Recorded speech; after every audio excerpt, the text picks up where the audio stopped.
let's talk now of pitching and defense. Where do you see Baltimore as a starting rotation? And then also, they've been one of the better defensive clubs in all of baseball the last couple of years.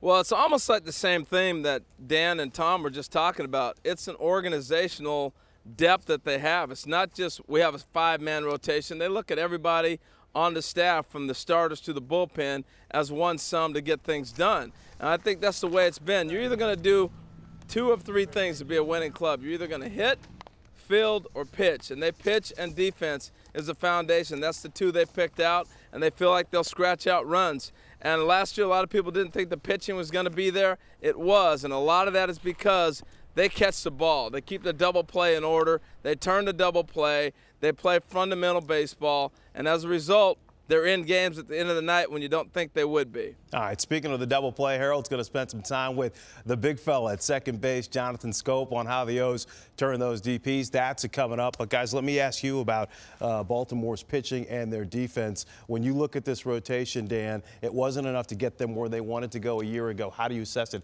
heading into 2015? No, I think it's better. I think they all have a year's more experience, like a Chris Tillman. And I'm a huge Kevin Gausman guy. So they've now got 6 guys competing for 5 jobs. They have 4 other prospects that'll be sitting in AAA for them. So they've got as good a depth in starting pitching as any of the 30 clubs in the game this year. Yeah, to me, they and the Pirates have shown me that you look at pitching now a little bit differently than you did 10 or 20 years ago. You don't need that guy who takes the ball into the 8th inning. Sure, you'd love to have 5 of those like the Nationals. They have a staff that's good enough with a real good bullpen behind it. And as you said, I look at it as almost like a 6- or 7-man rotation. Obviously only 5 at a time, but organizational depth they will tap into. Tommy, what do you do, though, with Ubaldo Jimenez? You gave him that big contract a year ago, and he certainly struggled, and he's probably not going to be a key piece into what Baltimore does. Yeah, I can't see him as a consistent bullpen piece for them. I think he's a guy, if you can get, like last year, maybe 15, 20 starts out of him, because he is so streaky on both ends of the spectrum, good or bad. Hopefully you fall into a spot where he's got his command, finds that release point, repeats it for a few starts, and then you better be prepared to move on off of him, because he just, with those mechanics, cannot be a consistent 30-start guy. Yeah, I think the whole key to this is how do they get Gausman in that rotation? So either someone has to be moved to the bullpen, or they go with a 6-man rotation at the start of the year to maintain health and quality of performance throughout the course of the season. But for me, he's the one guy who has a chance to become a legitimate number 1. And Tillman and him at the top of the rotation matches up with other clubs in the American League. So what's your main footwork? What do you try to do? Let's say from third base. From third base, I just like to throw my right foot to the ball. You know, if the ball is here, I like to take this feet to the ball. If it's back there, I like to take this one to the ball and work my way, you know.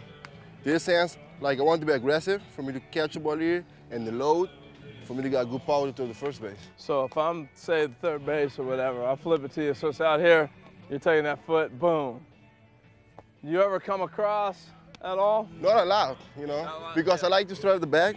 I like to stay here to protect to let the bat protect me, because I got a strong arm, and I got time too to catch the ball.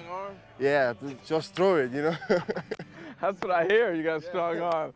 All right, so yeah, that changes things. You don't have to worry about all the different stepping across and trying to cheat up a little bit because your arm's so strong. Like one thing I help me a lot to like JJ and the third base coach Bobby Dickerson, you know, because when they come up, I have trouble because I want to get the ball so quick out of my hands, and sometimes I drop the ball, you know, and they say, make sure we got one, you know, make sure we got one here, and then let the umpire make the decision over there, you know. Catch the ball and just throw it in. As safe as out, it's out. Yeah, because your arm's so strong, they're basically get the out, now go ahead and just take care of it. And let it eat. All right, you ready to do something? Yeah, is Manny ready? Manny. I'm keeping my glove ready, too.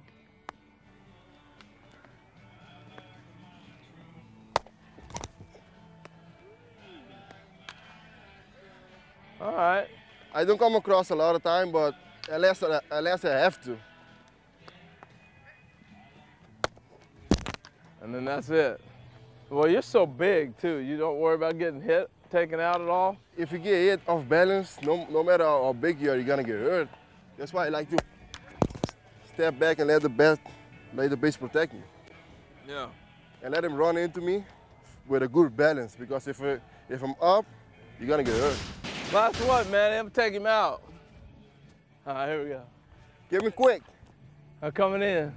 So I come here. I get on. Oh, man. Ah, watch my head. All right.